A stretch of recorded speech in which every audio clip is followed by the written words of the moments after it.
I need to give presentation. Right, you can present. Can I say I've discovered a tool the other day called Fathom. It's an AI recorder for these things. It gives you a transcript and everything. It's brilliant. I use it all the time. It's fantastic, isn't it? Yeah. Summarizes it as well, which is even better. Yeah. What it's called again? Fathom. Okay. I use Fathom. Yeah, a lot of people, I've had to turn it off a couple of times. Some people don't like the fact that they're being recorded, which is a bit weird when, as long as they know, obviously. I shut down all the AI tools. No, I haven't got a problem with it. We haven't got any now.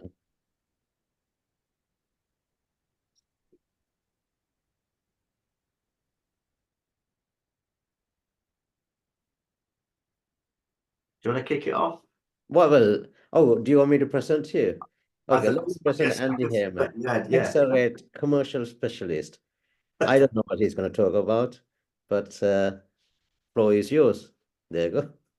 Good afternoon to everybody, and thank you for joining me on a Friday afternoon, because normally I would be doing something else on a Friday afternoon than in a meeting.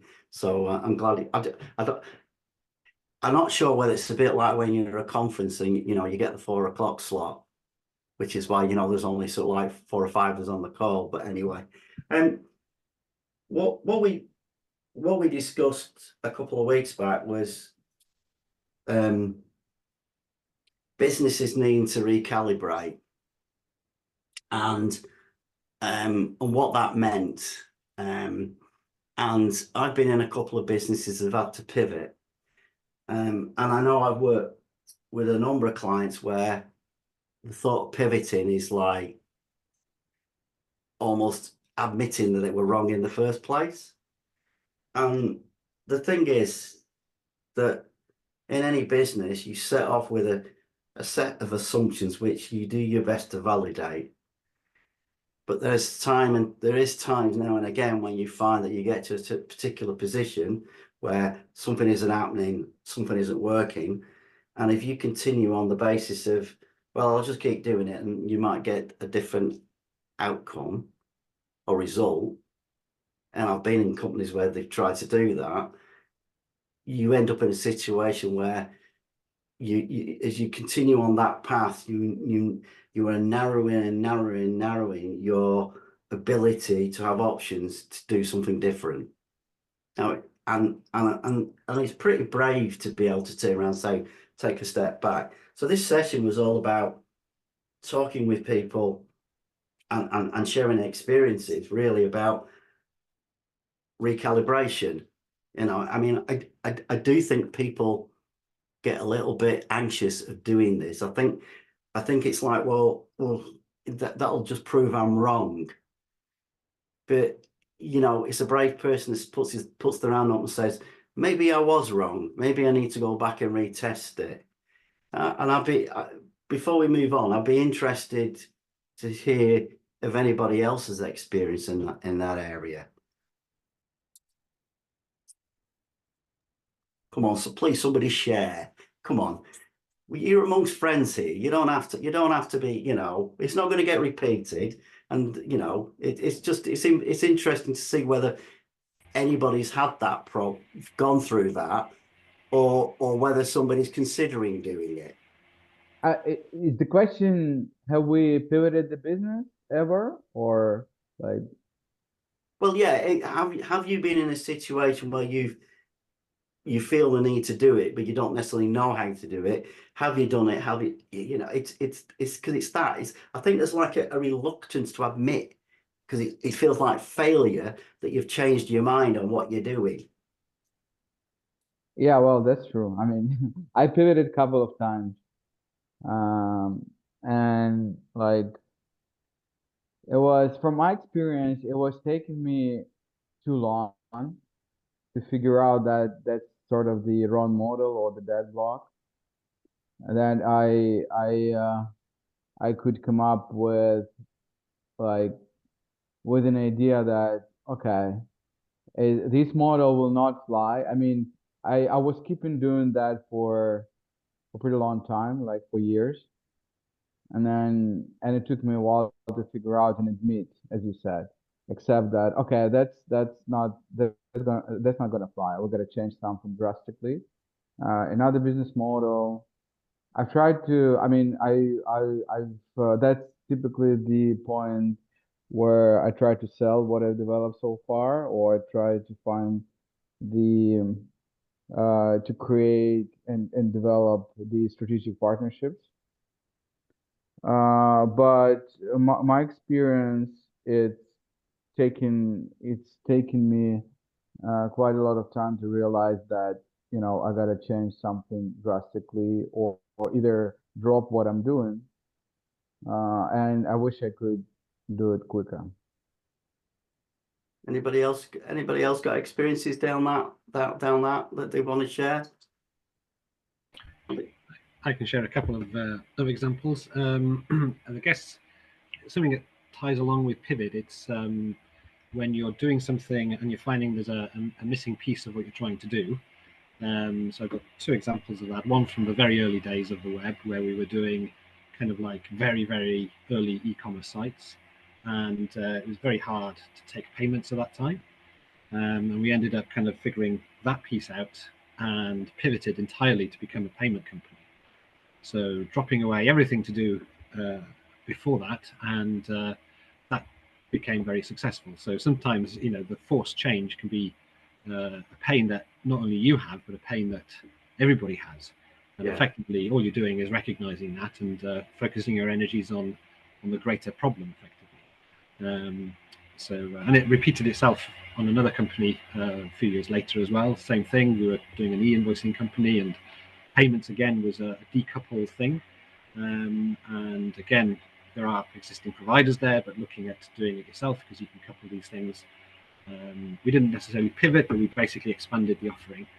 But it's the same thing. That's an area that you can exploit, because you understand the pain and you see the opportunity, and by focusing on it, you can then kind of make more out of it, because you see what the success is.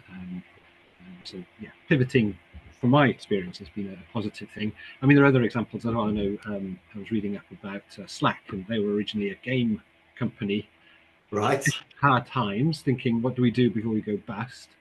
And they were saying, well, we've developed this internal tool that allows us to, share our woes using this chat app. Maybe we should kind of launch that. And that's what became, Slack. So there are very good examples of pivoting being very successful. It's interesting you say that, because it's not really a pivot, but when GSM was first launched, the 2G network, obviously the calls were quite expensive, but the SMS bit was only supposed to be used for the engineers. And they allowed that, and actually, to be honest, that's what really allowed it all to take off, was the fact that there was a way around minimizing your costs by texting. And that's quite interesting. I've had a situation where, I mean, to be fair, it's not me, because I wasn't in control at that point. We pivoted 5 times.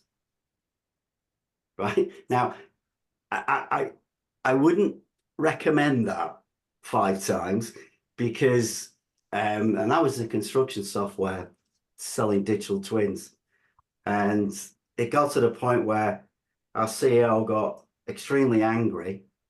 I'm saying, we're not getting any traction. I'm saying, well, you're not getting any traction because nobody knows what we do. He said, well, what do you mean? I said, well, first of all, we were this, then we were that, now we're this, then we're back to that. What is it? Nobody knows what we do and how we do it. And he was really upset with that, but it was true. The messaging was, we pivoted 5 times, completely confused the market. And I mean, to be fair, he's still gone, but then he had 30 million, so it wasn't too bad. It was his own money anyway, so he didn't mind spending it. But I've had it before when, well, it wasn't so much of a pivot, but it was a recalibration. Back in the days of the mobile phone market, the big players are starting to get bigger, but there was a lot with 2G and 3G coming along.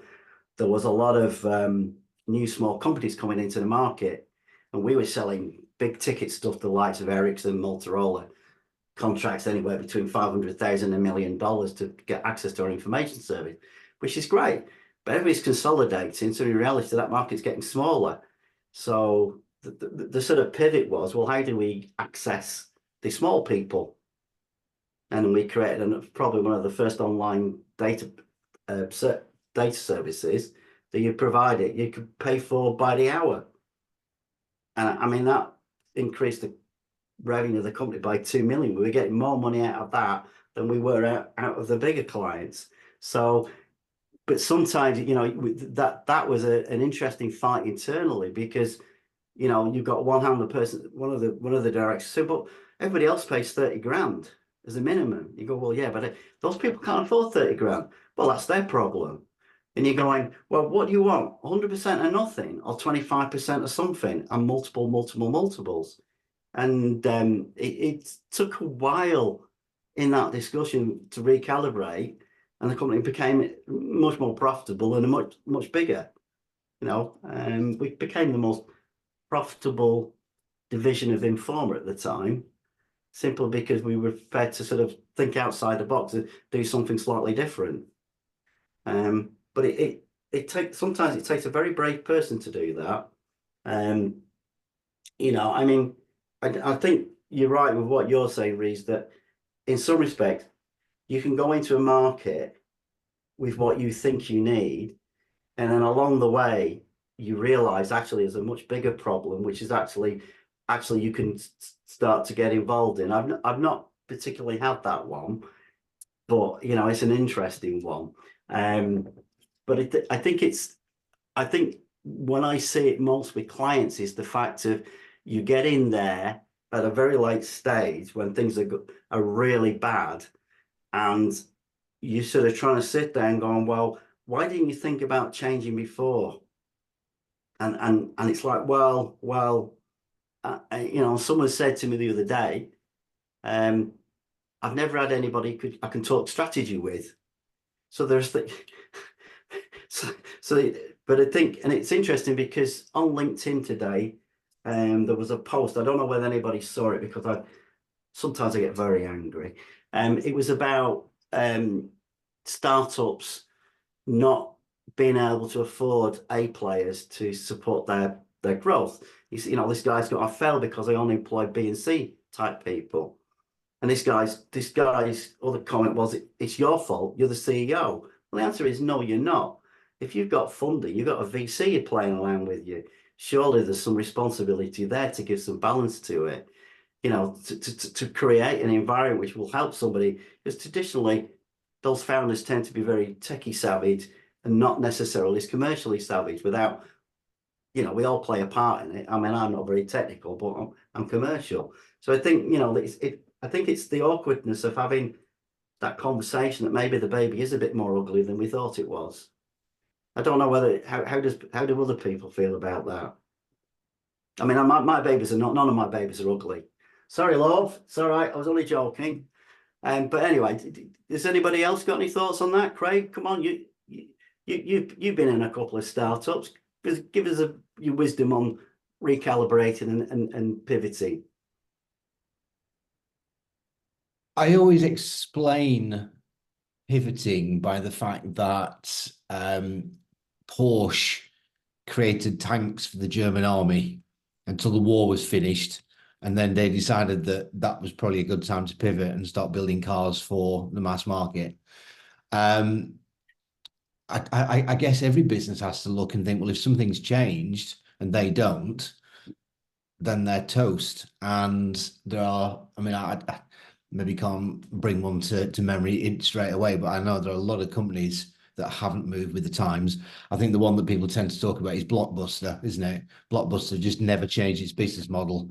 So anybody under the age of 30, when you say Blockbuster these days, will probably have no idea what we're talking about and no idea about renting videos for £2 a night and then posting them back through the letterbox on a Sunday evening. I think it's when businesses get strategy and tactics mixed up, and they are so used to having to react to the day-to-day stuff that they miss the big picture. But I'm not sure whether I've been at the level where I've had to worry too much about about that. I think I've been more at the tactical level. But it's, I mean, that's what boards are for, isn't it? They're there to spot the trends and to react to them. And if you don't react to them, then you die. So that's I guess that's my kind of view. It's interesting you say that, because I think you're right. The boards should be in a position whereby they are sort of above it all, from above the operational bit, and then that they, because with the reports, they start asking critical questions. But if they don't, then to some extent these situations tend to be accelerated. But interesting, going on to Blockbuster, Netflix actually never did anything on the net for years, even though it's called Netflix, because they had this view that the internet was going to take over. So they'd already thought about it. But there's another brand. I mean, does anybody remember Love Film? Yeah. Again, that was a postal DVD film thing, and back in 2013, when me and my partner separated and I had my daughter on my own for quite a lot, that was a lifesaver, because that was basically my entertainment in an evening, because I couldn't leave the house. But it went so quickly. They just didn't go with it. Why they couldn't take that business? Because Love Film was a great brand. Yeah. So why they couldn't take that and make it work in another, it wasn't another medium, was it? It was another delivery method, I guess. Instead of delivering it by the post, I don't understand why they couldn't use the brand to come up with a different service, a different delivery model. But I think that is what boards, and that is what you pay people telephone numbers for, to spot those trends and to be making the moves before these things happen. But if you're Sorry, a small business, that's the problem, isn't it? Where do you go? How do you reach out? I mean, we're all small business people. I mean, we're all big people, but we're small business people. And you know, where do people like our clients, or our sort of people go to? They can't afford to get PwC, you know, or. But do you think they really need it? I mean, No, I'm not saying they do need it. I mean, we've got this idea that if people are paid a lot of money, they are better at spotting trends than we are, and I think that's bollocks, to be honest. I don't disagree with you. I know I'm not saying what you're saying. Sorry, I'm saying the general idea that the more people are paid, the more experts they are. I'll tell you a little story now, and I apologize if I bore you with this one. 2005-6, sat in bed one Sunday morning reading the paper. I won't tell you whether it's Telegraph or the Mail, because I can't remember. But I was reading an article about the fact that the UK had just hit this milestone of £1 trillion worth of personal unsecured debt. Now, I'm some just hairy-arsed web designer from Blackburn. I am not a PhD, an MBA, or somebody in America in a hedge fund. But I worked it out that at that rate, within a couple of years, the shit was going to hit the fan, because I understood and read about Ponzi schemes and pyramid selling. And I worked out that within a couple of years, that shit was going to go badly wrong. We couldn't sustain that economic model. And then 2008 happened. And I'm like, okay, so I saw that coming.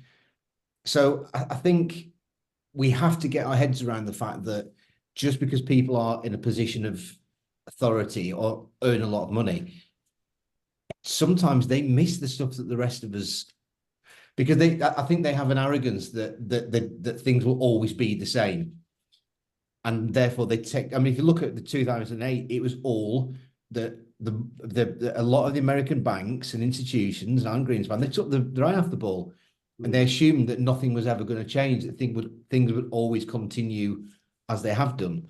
And I think if you have the mindset of that, you don't look out for things changing. Yeah, no, I don't disagree. We had when I was at Toshiba, we knew we had a problem. We called the Boston Consultancy Group, and I don't know how much they charge, but probably about $500,000, probably. And they sort of bound into the room, the double doors bashed open, and it was like, "We're here, guys, we're here. Don't worry." You know, it's like, we'll sort the problem out. It's like, guys, we know we've got a problem, but the problem we've got is we don't know what it is. We know there's an issue there, but we can't recognize it. We need somebody to come in. But the question is, from a recalibration of our businesses, who do, and I think you're right, Craig. I don't think it matters what the number is that you charge. And I think the reality is that actually what people out there need is people, advisors who are grounded and actually look at things from a common sense perspective. But am I the only person that thinks, with a lot of people giving advice, that if they were that good at giving advice, they'd be advising themselves first? I'm always of that opinion with IFA. With IFAs, it's like, and I don't mean right across the board, but we here are closer to what we're doing than a lot of other people. So we should be our own best advisors. And it's like with IFAs. I was thinking, if you're that good at giving independent financial advice, you'd have retired by now. And I know that's a little bit sarcastic, but I don't do us down here. We are all a lot closer to things and probably a lot more in touch than a lot of other people are. Yeah, and that's not the point. I'm not saying that what I'm saying is that every now and again we all get to this point, is who do you go to say to someone, I might need to do this, can you help me with it? Not, it doesn't matter about the ticket price, and it's not, I'm an advisor, but it's a bit like, if you can't do it, you teach. So I don't necessarily agree with that, considering what my son does in teaching with these little brats that need beating, but I'm not allowed to say that anymore. But I think maybe you get to, I must admit, I'll laugh about this. I was at the AI conference in Manchester on Tuesday, and I started talking to these two young guys, right? I said, oh, what are you here for? We're management consultants, right? And we're coming here to see what the latest technology is so we can advise our clients. I thought to them, I almost felt like saying, hang on a minute, guys, how old are you? But I think if you've got a wealth of experience and you feel that you want to give back, because I could retire if I wanted to. It's nice to get involved in and help people. But I'm just saying, I think most of the small business I get involved in, or have been involved in the past, when I did this 15 years ago, it was always you were getting in too late in some respects to help them go on in a different direction, because they never felt they could. Well, they either didn't see the signals, or they felt if they changed that they had failed, rather than thinking to themselves, I need to change. That's life, move on. How do we keep going, rather than just falling off the edge of a cliff and wondering why we bothered in the first place. But that is about them facilitating, isn't it? They always say the best coaches and the best advisors, the people that facilitate and encourage the person that you are effectively coaching. Yeah. You have the answers. It's a big thing of coaching. You have the answers. As a coach, I'm here to tease those answers out of you. And yes, you can use your experience, but I think we are probably doing ourselves a disservice if we don't say that most of us, given the right opportunity and the right coaching, could probably answer most of the problems that we have. Yeah, given the ability to get into the right hand side of our brains a little bit more. I have a straightforward view on this, guys, if it's worth chucking in at this point. So obviously, as you know, so I've been a management consultant since 1996. That was 27 years old. Exactly what you're talking about. Absolutely stupid in many ways. By the time I was 27 and a half, I was advising Crown Prosecution Service on a £400 million IT project. Okay, back in 1996. This because that world was even bigger back then, and because you were able to get into that kind of feeling that you're the ones people come to for that advice. And actually, what I learned is a ton of stuff, especially what not to do. So let's fast forward a bit by about 2008, which is when I had a company and then it lost the business overnight because it was all government consulting. I'd stayed in that world and loads of different things. I then became a program advisor for the government smoking program. I'm telling you this not because I'm great at all. I'll explain why in a minute. I was doing things like the, what would you call it, the reflection and changes around the, what was the Further Education Funding Council and Training and Enterprise Council in the UK into the Learning and Skills Council, then changed again to the Skills Funding Agency. Then we worked with the DWP and a few others. So you can imagine all the massive stuff that we were doing. After that, I worked for Serco nationally. I helped them build Serco Consulting to compete with the Big Four. Massive, massive stuff. I was charged at £2.5 a day at one point, which was ridiculous, and I hated it, and I walked away from it. And the reason is just what you were saying, Craig, which is the biggest and best advice and direction and support comes from those who are living and breathing it. And if you're working for a multinational, several billion turnover, and you're being paid a lot of money and you're being charged at that kind of price, there's a reason for that, and that's because you can earn money. It's not because you can give advice. When you're at the level we are and we're working with people like us, ourselves, and we're saying, look, we've got startups, we've got small companies, we're bringing different things into it, that conglomeration of minds, which is what we have and what we work well together with, produces something far more valuable than any management consultant or consultancy can give you. And again, having worked honestly alongside them all, nothing they could offer me. I've talked to KPMG, PwC, you name it, about a lot of the things around the edges of Magnify B. Never once have I actually tried to pitch it to them because it's the wrong thing to do. The value I get is from meetings like this. A lot of the Techcelerate stuff, manager will tell you himself. He says to me, how come you get so much out of these things when a lot of people don't? So, well, because I understand the value of what we're trying to do, and I've got hopefully a good product, I've got hopefully a good idea, but I've got good people around me. And, you know, two of the guys on here today are part of the team. Absolutely. I love the fact that we can share that information, share those skills and experiences. Honestly, to me, that's as far as it goes. When someone says to me, oh, I've got this business coach, I am one, okay? But you know what? I don't sell myself as that to people most of the time, because most of them are a waste of time. The bank managers know there's not taken away from what they do. They don't know business. They've not fallen through the gaps. They've not gone, what the hell happened to that ladder I was supposed to be on? And where do I go next? You know, I've failed, I've succeeded, I've done all sorts. That's what we have. And I think as entrepreneurs and business owners, that's what's most important. So when it comes to one last thing, that pivoting bit you were talking about, been there for big things and small things. Serco pivoted. They did all sorts. They ran Business Link at one point. Then they decided to get into different areas that they should have been in the first place. Then they got stung by G4S and the scandals there. They've done all sorts of stupid things.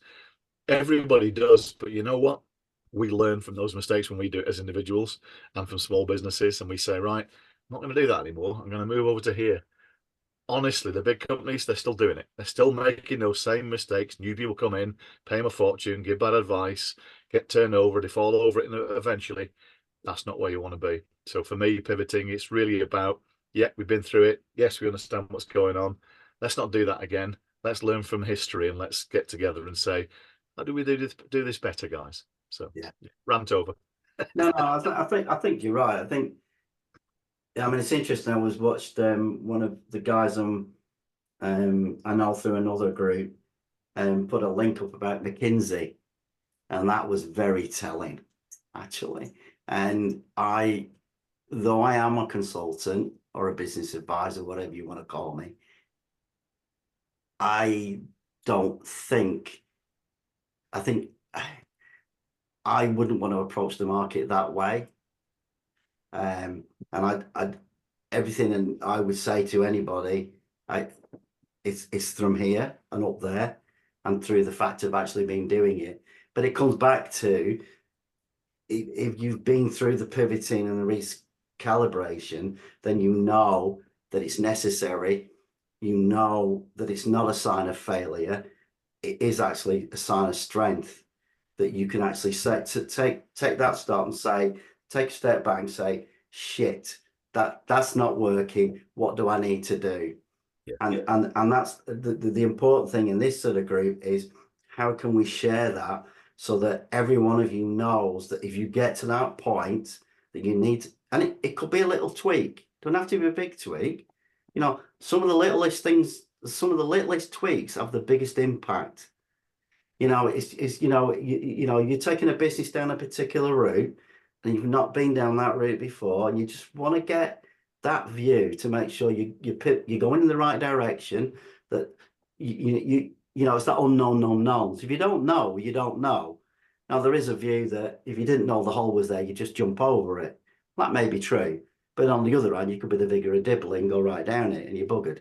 So what I'm saying is that it's in all I wanted really to say with this pivoting and recalibration was, it happens to us all, even in our personal lives, we have to do it.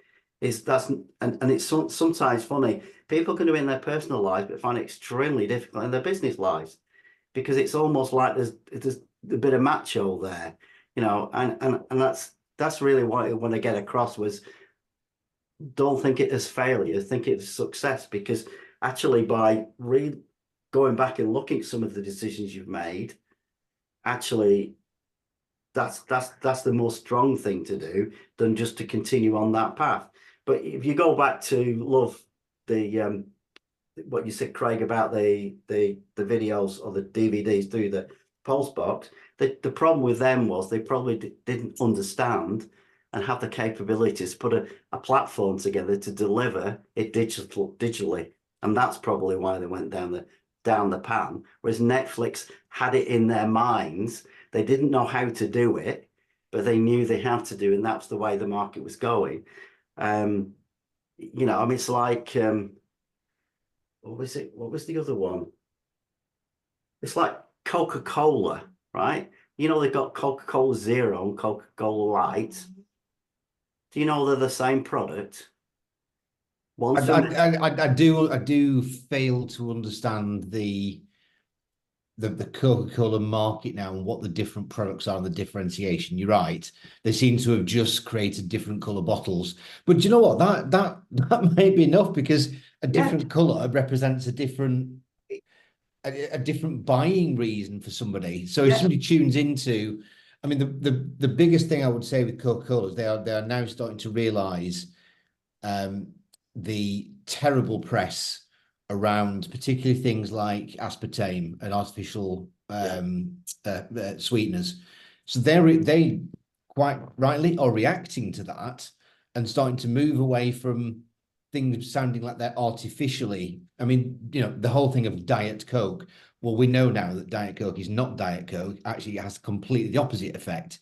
It actually spikes your insulin levels and makes you put on weight, so they can't really start to go down that. People are now becoming more genned up on what goes into their products. So Coca-Cola now realizing that, they create a green bottle. God knows what's in it, but it sends the message that they are addressing people's concerns. So to me, they are pivoting now. So they're coming away from the fact that they're talking about diets, because people are wise to the effects of ultra-processed foods and artificial sweeteners. So I think Coca-Cola are doing a good job of trying to move away from that. They've realized there's a bit of a smell around aspartame and artificial sweeteners, so they're doing a good job. They're moving away from it. But I suspect because they've got very good people with their eyes and ears to the ground, and they're listening to what people are saying about it and what people are thinking and now what people know. So in a way, that's a good company. But don't get me wrong, I don't like Coca-Cola, but from a company point of view, they're doing a good job, aren't they? They're going with the consensus. They're going with the market. I'm not sure the reasons are the same though, Craig, I must admit. So you're exactly right about what you're saying. I read the article, and there's a piece someone sent me. There's one of the, I forget which one it was. One of the institutions in America did some research, and what came out of it was horrendous. I think Coca-Cola are using what they always do, and the same with most big companies. It's those marketing agencies to try and persuade people to do what they want them to do. And I don't think they're doing it for the right reasons. I think they realise people are going to stop buying the damn thing. Simple as that. It's just shifting and pivoting in a way that you would do as a business to try and get more business in. What I do like the idea of is that many companies are doing that, pivoting in a small way to try and include what is now being termed ESG, but in a proper way. That I've seen a lot recently, and some companies are doing it really well. So I always liked the what's the audio company called now that does all the TVs and bits and everything else? I've forgotten the name. There's the guy himself who runs it. It's his name that's on the door. Really good company. Did the right things, followed the right paths, tried to be green. Set up a scheme where every single member of staff had share options in the company. sold it to them in the end, moved away with loads of money, but they're all happy as well. And they're kind of developing the business for themselves. Now that's a really good model, and I have to follow these things. I've got companies like Moneypenny who've got good and bad. So there's a lot of reports about some of the culture within Moneypenny not being so great, but I do know that the brother and sister run it and everything else. They've got some really good investment ideas in the business that they've done it for no other reason than let's make everybody feel like they're part of something really good. But of course, we all know that the outcome from doing that right means that you get more profit, and that's, again, it's a shrewd way to do business. So I think there's a lot of that in place as well, and we can learn from that. I absolutely intend for Money5B to be, not green as such, but environmentally aware, and to make sure ESG is a big part of it. But actually, more than that, to make sure there's that social impact. It has to be, and that's the other bit of this that we don't often discover. Don't often discuss, I should say. Small businesses make bigger impacts. It's the way it works. Yeah, no, They're closer to the people in the business, aren't they? I guess the reason why, as a small business, because the small business owners tend to be less detached from the people that are at. You look at Coca-Cola. The execs in Coca-Cola have probably never met 99.999% of the people who work in their business, but we're a bit closer, so we see the immediate effect. And I used to love it when I had my agency at Christmas to be able to give the guys a little bit extra and just see what it did for them. And that was, yeah, because I used to, depending on how long they've been with me, they get like a 50 quid Tesco voucher for every year. So, giving Michael a couple of £100 with the Tesco vouchers, that was a nice thing. But I got to see firsthand the effect. I think with the bigger the business, the less connection there is between the people running the business and the people actually doing the work. I think you're right, but at the same time, the other side of the equation of that is a lot of people, small business owners, are so involved in the business rather than on it, that to some extent that's where they start not to see some of the things that necessarily need to change and have a reaction to. So you're right, we are closer to it, but we're closer to it in some respects and further away in others. And it needs it needs both for a successful business. And yeah, you're right. I mean, some of these things they're sort of like a bit of a greenwash, but the reality is you get more out of people if you treat people like human beings rather than bloody machines. I mean, if some of these companies treated their machines the way they treated their people, they would, their manufacturing plants would close overnight. But, we're talking about pivoting, but is ESG not a pivot from, because corporate social responsibility is what we used to call it, and that almost seemed to get a bit of a smell about it because people kind of were wise to it, like you were saying, Simon. Well, yeah, you're doing those things because it's good for us, but actually you're doing those things because it makes more profit. So ESG seemed like a bit of a rebrand almost, didn't it? Because CSR had got a little bit of a bad rep. I don't know. Well, yes and no, but I do know. I think it is. Yeah, from an environment, I do know from an investment perspective that if you have got true ESG credentials, and there's the problem. What are your credentials and how do you validate those credentials? Is that actually in reality you can get better funding, you can get reduced interest rates for corporate. But Andy, that's basically following the latest trend, isn't it? ESG is the latest trend, and everybody wants to be part of it, except me. It is, but I think the problem is, and you'll do it if you're trying to get funding, like you said. I mean, that's the point, isn't it? Same with government. The bids they offer, if you say tick tick tick tick CSR, I've got I employ everyone from an ethnic minority, and again I've been there for 20 odd years, by the way, so bear in mind I do understand how it all works. CSR, ESG, all the rest. If you tick all that, you're going to get through and get the bid. And it doesn't really matter whether you've got the real substance and value for money behind it. That's where it's gone wrong. And I do think it's still a tick box exercise, even though I like proper use of ESG now, and I'm working with Data Gardner on this because I think it's really good that we can start to evolve that. But I don't think it's a lot more than, I need to make more profit, I need to tick more boxes at the moment. It's a real shame. Is everybody aware of B Corp? Yeah. Yeah, it's another one. Yeah. Because there is no independent validation of what you say with ESG. You can basically say what you want, but B Corp is doing a really good job of trying to be a bit more objective about it. So rather than just saying, "Yeah, we do ESG," B Corp is kind of will prove it. Yeah, I mean, they made a nice business out of it, so well done to them. And the They are Good starting Business to grow in the Charter UK. is the UK version of that, and that's what I've been a member of for a little while now in my other company. So What's the Good that, Business Simon? Charter, Sorry. Good GBC, Good Business Charter. It's Okay. a very similar thing, but it's UK based and it's a lot nicer. So 95E isn't yet a member; it's going to be shortly. But my other company was. I've just about to shut that down. So but yeah, look at that. John, we've been talking about pivoting, but obviously you started with a big idea. I don't know whether in your case it wasn't a pivot as such. It's more like working out how to actually address this big problem, but I got to break it down, and I can only start with smaller scale something. Is that the thought process you went through, or how did you tackle that? Was that for you? Sorry, Andy, or was I'm that? talking John Twig. Oh right, okay. Hello. Yes, I'm listening intently. It's fascinating stuff, all of this. I was in a company for quite a few years, and it was a constant battle with the boss's wife, as I wanted us to move to a different model, and she resisted every step of the way, which was why I eventually came out rather stressed. And actually, that's part of why I created what I'm trying to do. But part of potentialization, well, a very big part, is how change happens. And there's a change cycle that you start to recognize a problem. Do you immediately leap to solve it, or do you go into even greater stress? And there's different personality types. And one of the key things is some people don't want any change. Some people like to fine tune things, make the processes better. Some people like to absolutely pivot and start again, rip everything up. And they've all got their advantages. And it's actually a key part, I think, of do I need to pivot, is having the right people to talk to and making sure you're not speaking to the wrong ones. There's also a really big challenge in some companies that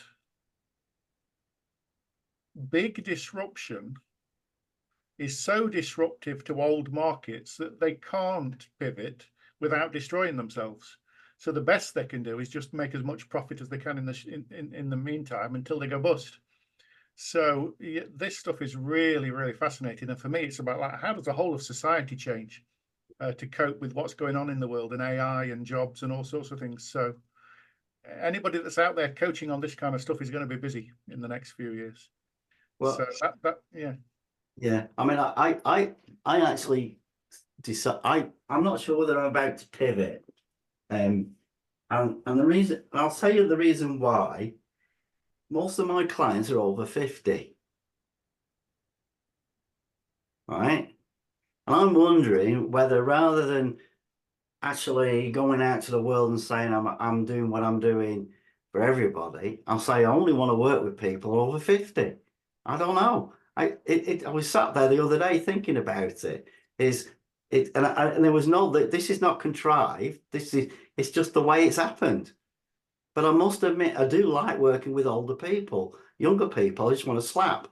Because, I know it sounds terrible, that, but it's like, well, you're old, Andy. You've got great, well, I haven't got any grey hair. It's like, the world's moved on, Andy. It's not like that anymore. We got these new models, not thinking about tulips and things like that. But all I'm saying is there's a part of me thinking, do I completely pivot towards only working with people over 50? And I mean, Oleg, I don't know what to say, mate. I'm sorry about this. but can He's not 50, right? You're not 50. Yeah, but no, but No, I'm can not 50, but I think I would suggest you pivot to 20. Change. No, I mean, that's where the new, the fresh wind is, and that's where all the disruption is happening now. So I think that, I think there's a big world out there at the moment. I know where you're coming yeah. from, Andy, but no, I don't feel the same because I thrive on working with young Yeah. people with innovative and even sometimes off the wall ideas that are Yeah. never going to work because it's Agree. creativity, isn't it? So I think I'm not a creative. I'm not. We had a great idea, put it together, we've got where we've got, but actually, I've used the right people to do the right things, and I listen all the time. And I think I know where you're coming from, but actually, it's a lot less hassle probably working for over 50s, but you're probably doing the same thing over and over again. Whereas I'm thriving on the fact that I don't know half this stuff I've been involved in. I don't, I And if don't, you ask me about how AI works, I'll say, yeah, I've got someone who can tell you, that's what I like. I don't know, because some of us, some of the people I'm working with, and it's pretty on the edge stuff. I mean, but yeah, no, I think you're right. You're like me. I am not creative. I'm Germanic. I'm a square person, right? I don't do squiggles. And I don't come, my wife says to me, well, you've been involved with the internet for years. Why haven't you come up with a good internet idea? Well, I can't. I don't do that. What I do is if somebody comes to me and says, I've got this great idea, I want to take it to market. I know what I'm doing. I'm happy with that. I can take that. I can then make it, I can be slightly unsquare, but I know I'm not creative, which is you're right. But so that was just one of the, in my mind, was I was sitting there thinking about whether I should pivot. But the trouble is, if I did that, I know what would happen. A whole lot of younger people will come crashing through the door. It's like, how dare you say you're only going to work with over 50s? But yeah, but I think it comes back to, and I think you're right, John. You get this situation in companies where I had that EMC where I had one particular director who, you know, I mean, I remember having a conversation with her, and she annoyed so much I nearly took a door off its hinges, because and it wasn't because she was a woman, it was just because this person would not listen. She was so entrenched in the way she thought that she couldn't see the business needed to change. And the annoying thing was, and as I said to the MD, who was younger than me, was in 6 months' time, Francesca will get it. And then she'll turn around and say it's her bloody idea. Right. But I said, we can't afford for her to take that time to bring her on side. So you're right, John. It can be very frustrating when there's changes need to be done, and there are people who won't change, and the consequences of not changing are the business is likely to fail. But it's sometimes great to get the immediate recognition. But as a project manager, it's not always best received when you come up with ideas and suggestions that the people that you're working for change. And I have had situations where I'm thinking particularly about when I worked at Banner a few years ago. The head of e-commerce there was so adamant that he knew everything and nobody else could possibly know anything, that after a few months of me trying to suggest things, I just gave up. And I'd sort of sprinkle little bits in every now and then and just let the seeds grow in his own head. And then he'd come up with, I've got this great idea, Craig. What we're going to do is, and I just sat there thinking, yeah, I know where that idea came from. And there is some pleasure in that. You don't get quite the recognition. You don't get the nice little pat on the head and well done. But there is some genuine kind of, well, at least my idea was right. And it is very difficult to tell somebody that they're wrong and you've got a better idea. And sometimes I'll fight it, but sometimes you've just got to, I've said sometimes as a project manager, you're doing a good job when nobody knows you're doing any job at all because you're not ruffling the feathers, but things are getting done. Yeah. And, that I think is something I've learned as I've got older. And talking about younger people, think about when you were 22 and somebody told you how to do something. Your mindset will have been, fuck off, I'm 22, I know everything. So, it is very difficult to tell somebody that they're wrong. And as I've got older, I've spent less time doing it and more time just kind of going, well, do you know what? If they get there eventually, because I'm encouraging them and just sprinkling those little ideas in the head, then so be it. every, I mean, I know what you mean about working with the younger generation, but I think it's because we just have very different experience to them. We've gone through things that they haven't gone through. I don't know who said that youth is wasted on the young, but to a certain extent, you've got to appreciate that. I remember being told by my boss how to do things at 22, and as soon as he got out of the room, I'm like, "Fuck off! I know what I'm doing." So I think you just got to appreciate it and be happy that sometimes you might not get the recognition, and the person who you've given the idea to is now claiming it as their own. But just think, well, at least I was right. Yeah, no, I understand that. I mean, I get what you're saying, but I mean, I had a friend of mine who I hadn't seen for 20 years when I was in Cologne, and he worked with it Toshiba and ended up on the board of Deutsche Telekom. So he sort of made it. Anyway, he gave up at 55 because he was doing his head in, and he ended up consulting through the EU to telecoms companies and he got to the point where, and he has got grey hair. He was basically told by most of the people he was working with that he was a granddad, and that was it. So he gave up. He said, Isn't Toshiba quite a good example of a business that's not really pivoted? Because I was reading recently that they are really struggling to find a place for themselves now. Because didn't they buy Vio as a brand, or there was something about saying that Toshiba was absolute 10 years ago, top of the game. Everybody bought Toshiba laptops, and now Toshiba's, I know there's been some kind of corporate skullduggery, but I got the impression that they were struggling to find a place for themselves in. The biggest problem for Toshiba was, to some extent, it was too big and too diverse.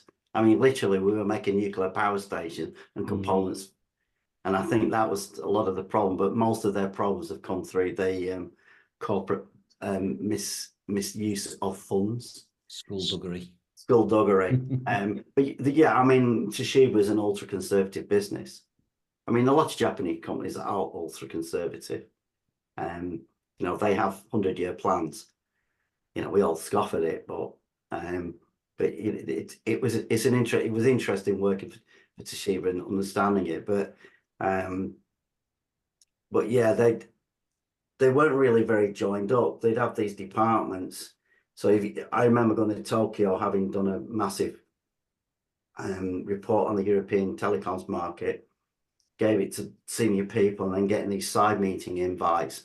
And then you'd go there, you realise that the cellular people who were doing wireless weren't talking to the PBX people, and everybody was talking about wireless PBXs, and you're going, well, why don't you talk to each other? Well, we can't do that.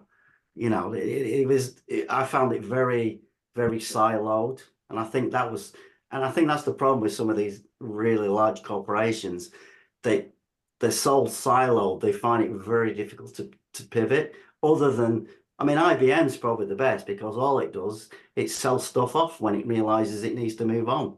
Like Livono was IBM, and I think they bought the Motorola brand as well. But IBM is constantly changing what it is, and as I say, well, Ericsson to some extent were doing that. They were moving more into software. They were trying to sell off their hardware plants.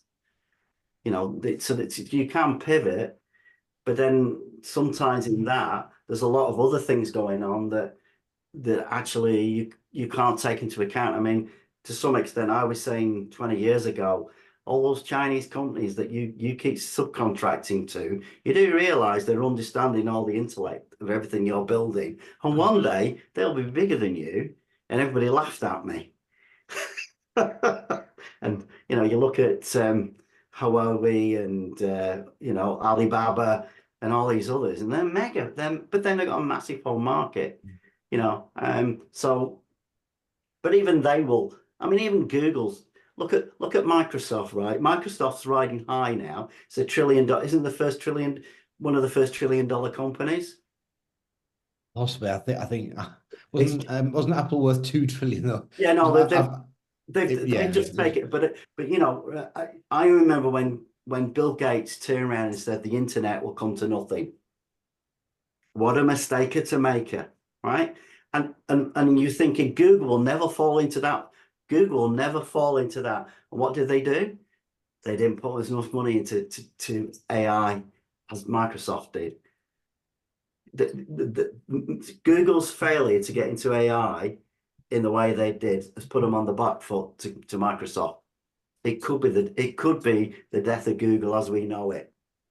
So here's one then, talking about pivoting. What do we think about Facebook suddenly deciding a couple of years ago that it's now Meta and that the metaverse is the way forward? Because that's rather a big pivot that seems to have not really gone anywhere. So what do we think about Meta? I mean, I think the metaverse is bullshit, but I mean, well, you know, coming from a world of building information management and digital twins, and then everybody starts talking about the metaverse. It's like you haven't even got the basics right. How dare you talk about the bloody metaverse? So I'm not convinced. Who here has actually had any experience of the metaverse? Because I haven't. I've never seen it. Once. Perhaps we're coming to the end of the hour. Need to wrap it up. Can I make one comment, Andy? So obviously the themes are recalibration. So I've been thinking about this during the course of this hour, and actually, genuinely, I look to recalibrate daily. And it really is daily. I will weigh up each day what's happened, how it's gone, what direction, whether things got in the way, and I will change like a chameleon if required, within reason, within boundaries. I'll change every single day, and it is daily that I recalibrate. So that's just a bit of a note. I've always done that for the past 15, 20 years. I think that's good to know. But I think you're an exception to the rule. But then My wife says that. Yeah, well, we know you're unique, Simon. It might be the height, mate. But no, I think you're right. I think from a recalibration, my view is that it isn't something you do periodically. It's something you sort of do on a constant basis, just to double check you're doing the right thing, to ensure that you've not gone too far down a path that you can't find your way back from. Yeah. And genuinely making sure that people don't think that it's a sign of failure. It's actually a sign of strength and success. You may still fail, but and that's life, because things are sometimes beyond your control. But I do think that you need to recalibrate with what you have control of, and you need to respond to. So that's my takeaway. Right. Right, we'll bring it to an end. I got another session. Thank you very much, everybody, joining in. Hopefully I'll see you. It'll be the back end of February before I'm around, after I've been here around. But don't worry, I will be back. Okay, Arnie. Yeah. So That's the Arnie, Yeah. so next Hasta la vista, baby. Hasta la vista.